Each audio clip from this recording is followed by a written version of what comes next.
片中这位俄罗斯选手如此嚣张，登场时竟对着台下中国观众疯狂辱骂，不仅让中国观众惊愕的鸦雀无声，更狂妄地声称中国人皆为东亚病夫。他猖狂至极，称一拳能打死10名中国人。看他那双凶狠的眼眸，便可知此人绝非善类。然而，随后登场的中国选手却毫无惧色，他便是来自山东的勇猛战士郑兆玉。自其踏入赛场以来，胜败皆有，但从未退缩。此次当然也不例外，他屡次击败来华挑衅的外籍对手，战绩赫赫。废话少说，为了让更多中国人看到郑兆玉暴打老外的精彩表现，麻烦屏幕前的帅哥美女长按3秒点赞。小编在这里祝各位早日发大财。随着裁判一声哨响，比赛正式拉开帷幕。红方选手正是中方悍将山东豪杰郑兆玉，蓝方选手则是来自俄罗斯的大力士米哈伊尔。这家伙不愧是战斗民族的代表。比赛刚一开始便急不可耐地向郑兆玉的内圈发动猛攻。郑兆玉虽被打了个措手不及，但迅速调整状态，连续施展数记精妙的防守反击，不得不赞叹二人实力均属顶尖。这场比赛定将超越想象，精彩绝伦。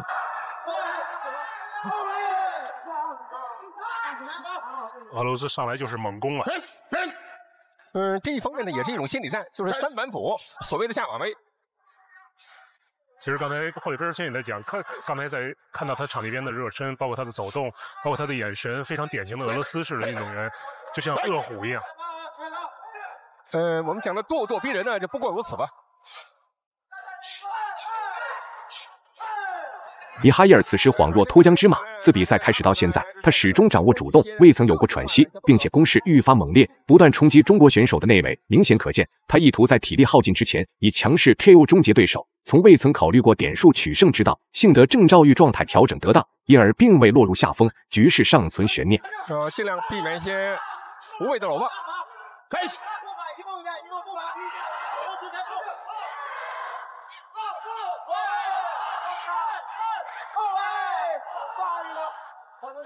Do you think black shirts get a better kicking or boxing? 好，继续。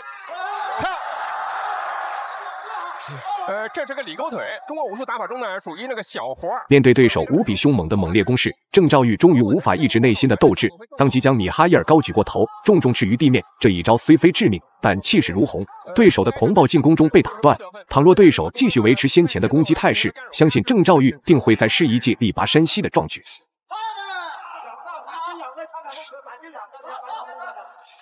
漂亮！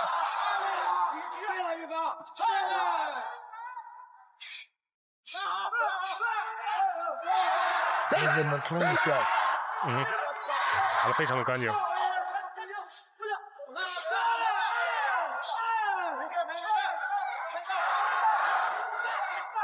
那个 Black 的 punch is really heavy, yeah. It's strong too. 黑方的重拳非常的重。He got to go to the body though. 而且我们看这个风格，就作为俄罗斯选手啊，他在攻击对方时候，他打完拳之后呢，对对方的颈部有一个控制。比赛进入第2回合，经过首轮的交锋，郑兆玉已对对手的战术风格了如指掌。此轮他选择主动出击，绝不给予对手掌控比赛节奏的机会。相较于对手那毫无章法的蛮力冲撞，郑兆玉的战术运用显然更为成功。他多次抓住对手的防守破绽，发动攻击，此举几乎将对手的后路完全封锁。对手若想取得胜利，除了力求强势 KO 中国选手外，似乎已别无他法。因为我刚才在问说，可能看到两边的拳都打得很重，会不会有一下非常重的重拳就可能打倒对方或者 KO 对方？会比如说先生，这可能就是现在这俄罗斯选手，就是他希望找到这样的一个机会，就一下解决战斗。但是我倒是觉得呢，可以跟霍利菲尔先生讨论一下，就说看起来用的很大的力量，有时候未必能打出很好的效果。我们发现有些选手打得很轻松，可是呢，有时候效果会非常显著，这是应该有什么要点呢 ？So a lot of people, they throw the really heavy punches, but they didn't get to the point. So do you think that they should, getting better quality, the punch? 米哈伊尔的持续猛攻使郑兆玉的怒火不断积聚，其攻击能力确实非同一般。郑兆玉虽感愤怒，却对对手束手无策，只能凭借对手的进攻漏洞，逐步积累点数优势。此时，郑兆玉的教练不断指示他与对手保持距离，通过中远距离的较量拉大两人点数差距。即便最终未能上演 KO 的震撼场面，亦能凭借压倒性的点数优势赢得比赛胜利。我们听到场地边的教练也在指导中方的说，对方已经没什么劲儿了，可能体力下降比较快。从年龄上看呢，我们看到说作为蓝方选手啊，他年纪要稍微大一些，所以从体能储备上，他应该这个对方要略逊一筹。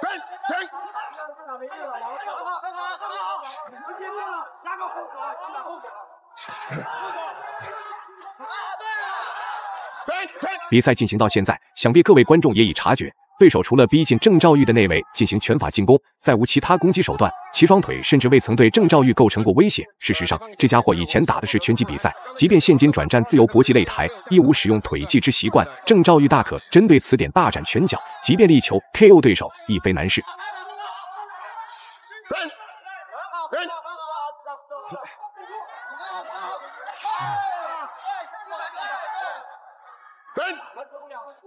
我倒是觉得现在这个从黑方选手的这个命中率好像有所下降。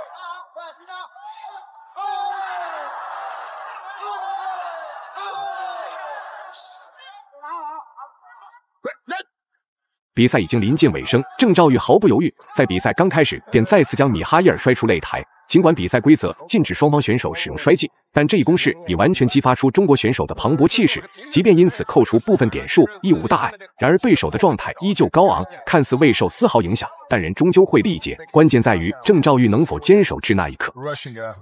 现在从霍利菲尔先生讲，他可能就需要一个 KO 了，一个重拳的 KO， 否则的话，如果打不倒红方选手，他可能从点数上就要失败。所以我们也说，形式上看呢打得很热闹，可是效果上呢，到底怎么样？我们看到是红方呢更善于利用自己的技术，掌握场上的主动权。其实从整个第二回合的整个有效击中点来讲，红方的拳应该是23-10，腿是2-1，所以从这些点上来讲，现在霍利菲尔也给出了自己的一个观点，也就是说，必须需要一个重拳，必须要把对方打倒。Yeah, the Blanchard need a knockout for one hit. Yeah, 1 pound. Yeah, that's what he need. This guy don't beat him 2 rounds. Yeah, 而且前2回合红方已经在领先了。That will.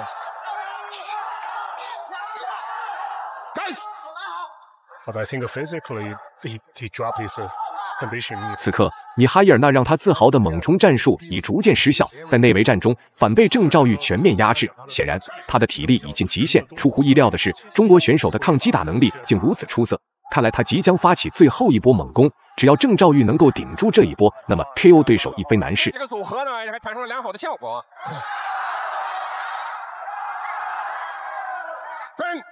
It's a very physical game.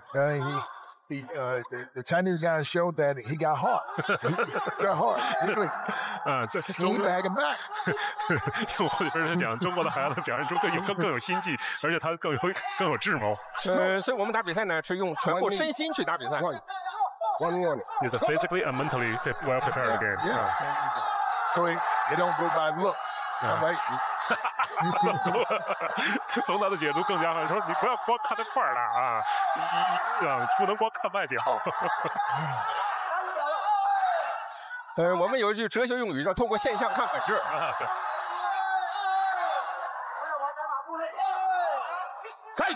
So the Russian fighter build up the upper body more like even bodybuilders. Yeah, nice physique. 其实从俄罗斯选手来讲，他上肢好像看着就我们讲更像一个健美在搞健美。这个战术是对头的。比赛结束了，虽未出现精彩的 KO 场面，但郑兆玉依然凭借着近乎碾压性的点数优势，赢得了比赛的胜利。不得不说，对手的进攻能力确实很强，但在这场较量中，最终还是我们的中国选手更胜一筹。那么最后也是让我们恭喜郑兆玉拿下比赛的胜利。本期视频到这里就结束了，观众朋友们，我们下期再见。